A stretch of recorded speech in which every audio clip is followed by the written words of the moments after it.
from the Mile High City that our lives matter.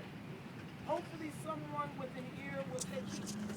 Hopefully somebody will listen and realize that although you may not believe the same things, our children are looking up to you. And how you act every day, they are internalizing and using as how they will live their lives. So I ask you the question, if a young 5-year-old comes up to you and asks you if their life matters, what will you say? Yes. Will your actions say the same thing? Yes. Move on throughout the day, throughout the week, with that same mentality, realizing that your life is not just yours alone, but that you are a sermon that somebody else is watching every day, and that you may be the closest understanding to what life really looks like for someone who has never seen something like this. I encourage you, let someone else know, I matter. I matter. I matter. I matter. I matter. I matter. I matter. I matter. I matter. I matter. Ladies and gentlemen, I want to thank y'all for showing up today. I want to thank each and every one of you who represent a different community, who represents a different creed, a different race, a different gender, a different idea.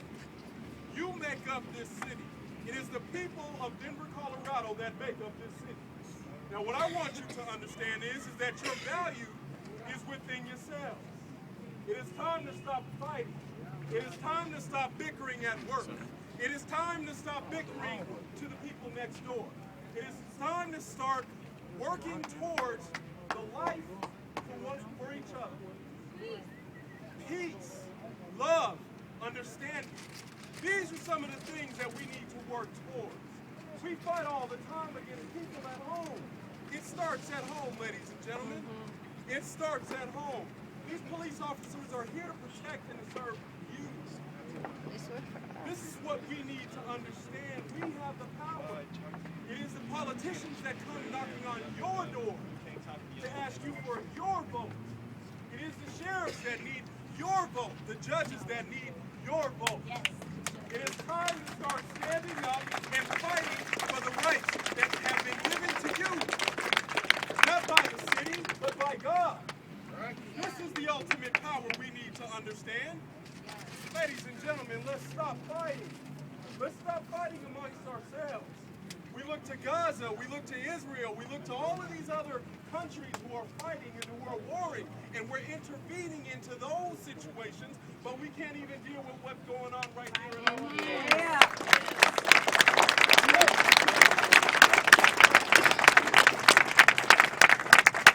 Now, I don't want us to leave this place the same person.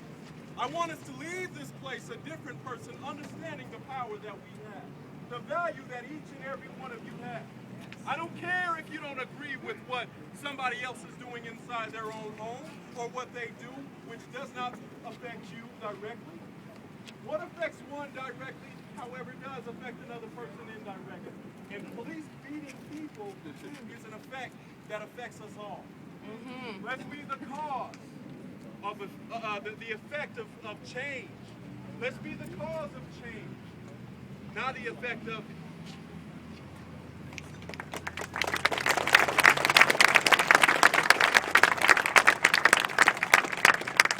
Hello, family. How's everybody doing?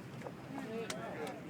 Listen, I'm going to keep this short because I know you all want to move forward. But first of all, I want you to all give my hand to Joe and Penny for the work they did.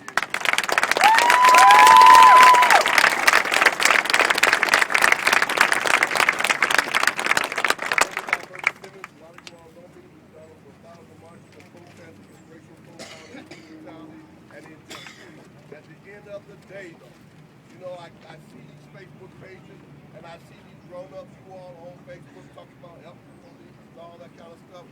We've got to teach our kids not to say those kinds of things. We're not anti-police, we're anti-rogue police. And so at the end of the day, we just got to work together to make a difference. Every black life is important.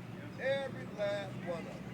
And so whether you're a drip of blood or Negro, whatever you are, at the end of the day, your life is important. So we got to continue to work together, hold the police accountable, when they shoot our people like that, whether it's in the back or it's in the front. At the end of the day, your dead is dead. Yeah. And we also got to say to them, good job, when they've done a good job. So I'll leave you all with that. Remember, again, our young people are watching us, and we as so-called leaders got to quit set tripping. We got to stop set tripping as leaders in this community. Thank you so much, and God bless you.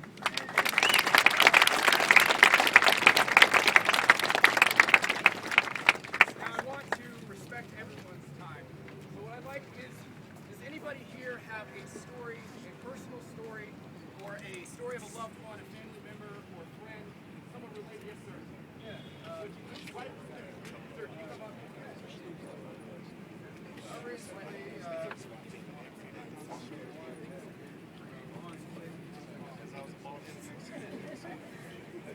Quick one. I walked this park the other night at 11:30.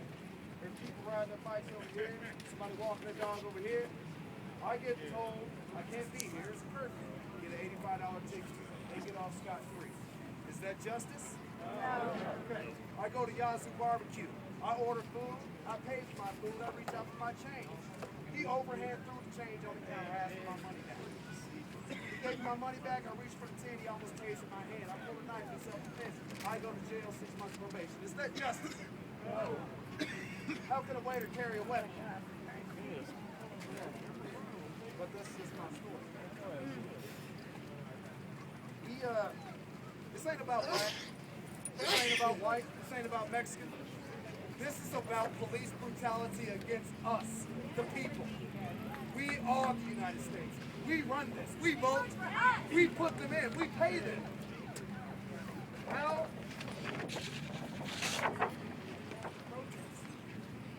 is it we have to stand up for our rights when we in a free country, supposedly?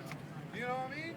How is it that we can allow the police to go after the little minnows, and you got the big great white sharks, you know what I mean, selling the crack, selling the heroin, ruining the communities. They're walking around scot-free.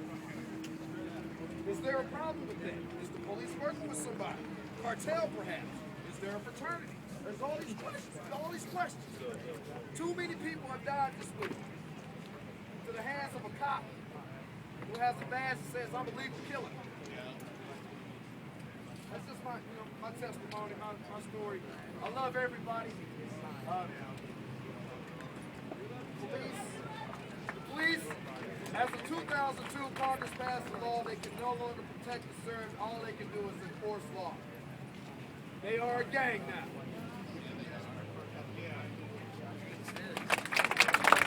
Oh, yeah. My name is Joe, and there's something that we haven't said yet.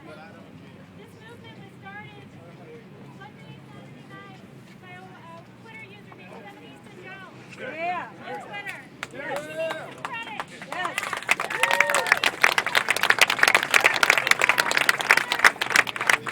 Right now, because that woman stopped what she was doing and started organizing. And we need to say thank you to Feminista Joe. I don't know her real name, but that does need to be said. Thank you. I just want to say that I'm 60 years old. When I was 17, District 2, I got beat down. I almost lost my life when I got choked. But I raised up on them. Still raising up on them.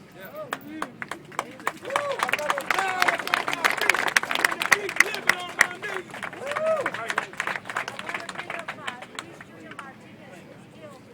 1973 by the police. And I understand we still grieve to this day for that loss. We understand that there are rogue cops, but my question is why aren't rogue standing up and saying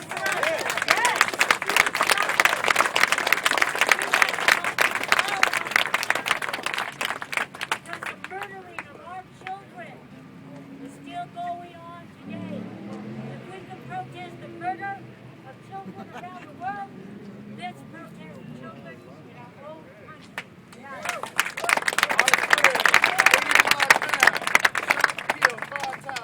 fellow police officer in Garland, Texas. 85 families. My name is Truth, and I stand here in the truth. The truth speaks for itself, so no further comment. Thank you all for coming out. It really means a lot to me to know that all of us can come together and show support for this issue of police brutality that does in fact affect all of us, that does in fact work against the idea that we are all valuable.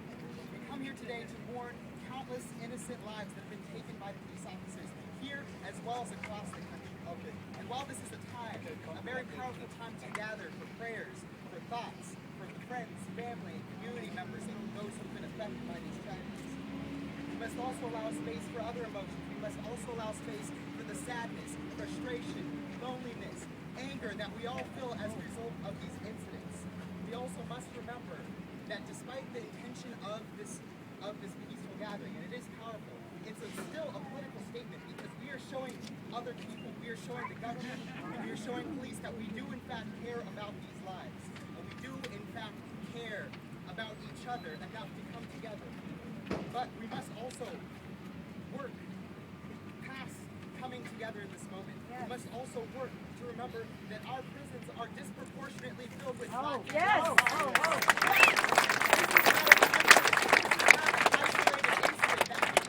It is part of a historical trend that has been happening since the beginning of slavery, since the beginning of the prison lend-lease systems. The prison lend-lease systems that after the abolition of slavery collected black bodies for free labor. It happened during Jim Crow and segregation, and it still happens today. It still happens today. Still in Indian land. We must wonder why our police are given equipment that is supposed to be for the military. We must work together to demilitarize our police because our money is being used to help us. We are taxpayers and we support all of these things that happen with our money, but we must rise against it and we must show that we're more powerful. We must go to our Congress members and let them know that we are upset. We must demand more accountability and transparency of our police departments, not just here in Denver, but across Colorado.